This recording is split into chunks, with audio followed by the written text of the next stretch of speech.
Hello everyone, हम discuss कर रहे हैं सीएमआई के 2018 के सॉल्यूशंस। 3 सॉल्यूशंस ऑलरेडी डिस्कस हो चुके हैं, नहीं देखे हैं तो चैनल की प्लेलिस्ट है सीएमआई की, जाके देख लीजिए। उसमें 2019, 20 और 21, 22 के भी सॉल्यूशंस मिल जाएंगे, उन्हें भी चेकआउट करना मत भूलिएगा। बढ़ते हैं हमारे फोर्थ क्वेश्चन की तरफ। लीनियर अलजेब्रा का क्वेश्चन है, एक n क्रॉस n की निलपोटेंट मैट्रिक्स है और उसका एक्सपोनेंशियल डिफाइंड है इस तरह से, जो सीरीज होती है जनरली एक्सपोनेंशियल की। तो हमें बताना है कि हर रियल नंबर t के लिए e पावर t इन्वर्टिबल होगा। ये एक ऐसी बेसिस होगी आर एन की e power a upper triangular होगा। ये एक ऐसी बेसिस होगी जिसके लिए a लोअर ट्रायंगुलर होगा।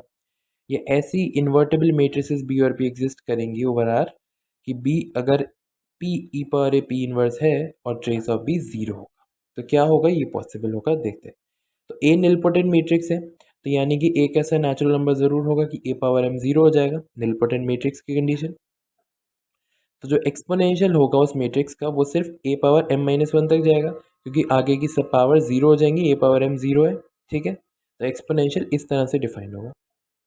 अच्छा, जॉर्डन फॉर्म जो होता है निलपोटेंट मैट्रिक्स का, वो या तो अपर ट्रायंगुलर होता है या लोअर ट्रायंगुलर होता है, राइट।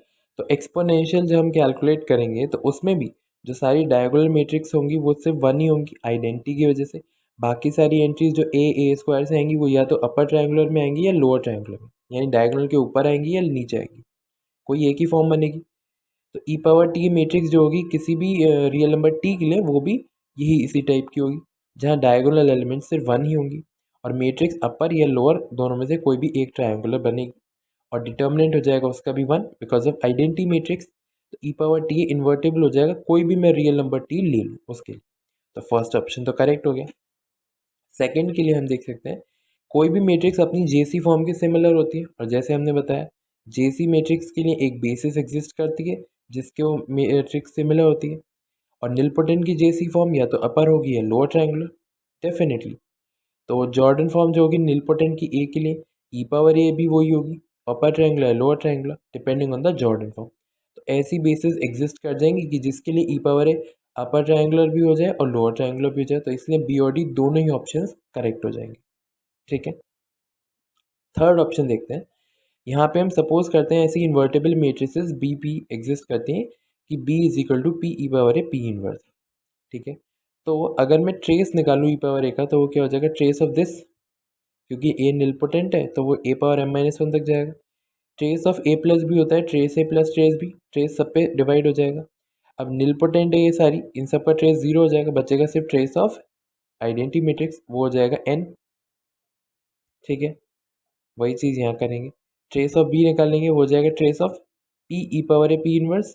अब ट्रेस ऑफ ए बी और trace of B A same होता है, तो पी पी इनवर्स कैंसिल हो जाएगा, बचेगा trace of E power A, और trace of E power A आ जाएगा trace of identity matrix which is N which is not equal to zero. तो ट्रेस ऑफ बी जीरो नहीं है, तो इस वजह से थर्ड ऑप्शन हमारा इनकरेक्ट हो जाएगा। तो यहाँ पे भी तीन ही ऑप्शंस करेक्ट आएंगे, पहला, दूसरा और चौथा। सिंपल सिमिलर मैट्रिसेस देखनी थी, जॉर्डन फॉर्म कैसी होती है निलपोटेंट मैट्रिक्स की, उसी पे रूल्स पे बहुत सिंपल सा क्वेश्चन डिफाइन किया। ठीक है, आई होप समझ में आया होगा, कोई डाउट हो तो कमेंट सेक्शन में पूछ लीजिएगा। बढ़ते हैं क्वेश्चन फिफ्थ की तरफ। अब एक और क्वेश्चन है लीनियर का, एक नॉन जीरो 4x4 की कॉम्प्लेक्स मैट्रिक्स है जिसका स्क्वायर जीरो है।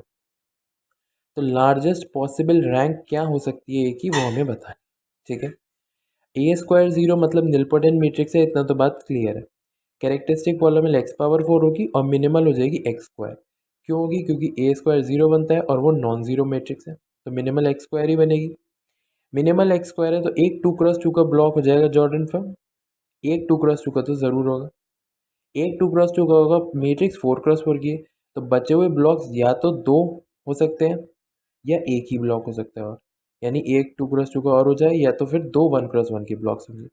यानी जेसी फॉर्म या तो ये बनेगी, यहाँ पे एक 2x2 का हो गया और ये दोनों 1x1 के हो गए, क्योंकि आइगन वैल्यूज तो जीरो ही रहेंगी। और या तो फिर ये दो 2x2 के ब्लॉक्स हैं, यहाँ पे रैंक 1 हो जाती है, यहाँ पे रैंक 2 हो जाती है, तो लार्जेस्ट पॉसिबल रैंक क्या हो सकती है, 2।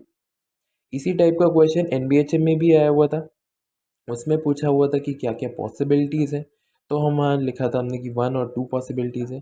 और इसी टाइप का क्वेश्चन आपका नेट में भी आ चुका है, और सीएमआई में प्रीवियस ईयर भी इसी टाइप का क्वेश्चन पूछ लिया गया है।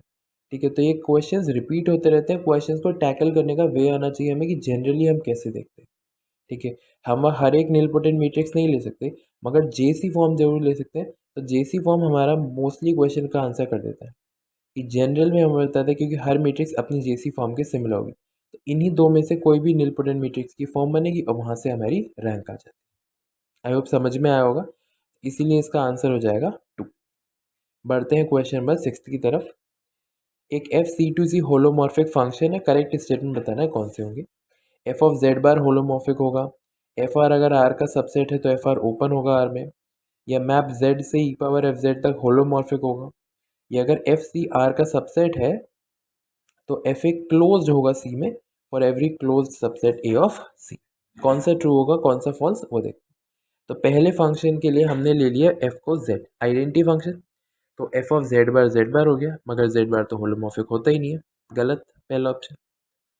अगले में हमने ले लिया एफ जेड इक्वल टू 1, अब एफ ऑफ आर आर का ही सबसेट है, मगर ये तो ओपन ही नहीं है क्योंकि इसके अराउंड कोई भी बॉल बनाऊंगा वो उसमें लाई नहीं करेगा, गलत।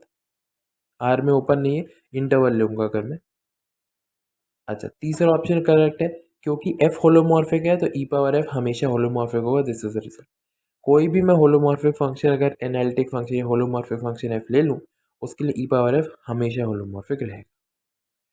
चौथे के लिए सिंपल देख लो, अगर एफ ऑफ सी आर का सबसेट है मतलब उसकी इमेज सिर्फ रियल आ रही है और वो होलोमॉर्फिक है तो क्लियरली वो कांस्टेंट फंक्शन होगा क्योंकि एंटायर फंक्शन कभी भी एक से ज़्यादा पॉइंट ओमिट नहीं कर सकता। यहाँ वो सारे पॉइंट्स ओमिट कर रहा है, सिर्फ वो रियल वैल्यूज ही ले रहा है, तो फंक्शन कांस्टेंट हो जाएगा।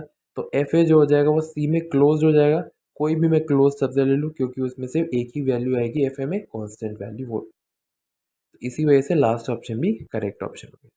तो यहाँ पे भी हमारे दो ऑप्शंस करेक्ट हैं, थर्ड एंड फोर्थ। पहले दो के लिए हमें काउंटर मिल गया, थर्ड और fourth easily prove. I hope समझ में आए होंगे क्वेश्चंस जो भी डिस्कस करें। कोई डाउट हो तो कमेंट सेक्शन में पूछ सकते हैं। वीडियो को लाइक जरूर कीजिए, शेयर जरूर कीजिए और चैनल को सब्सक्राइब जरूर कीजिए। Thank you.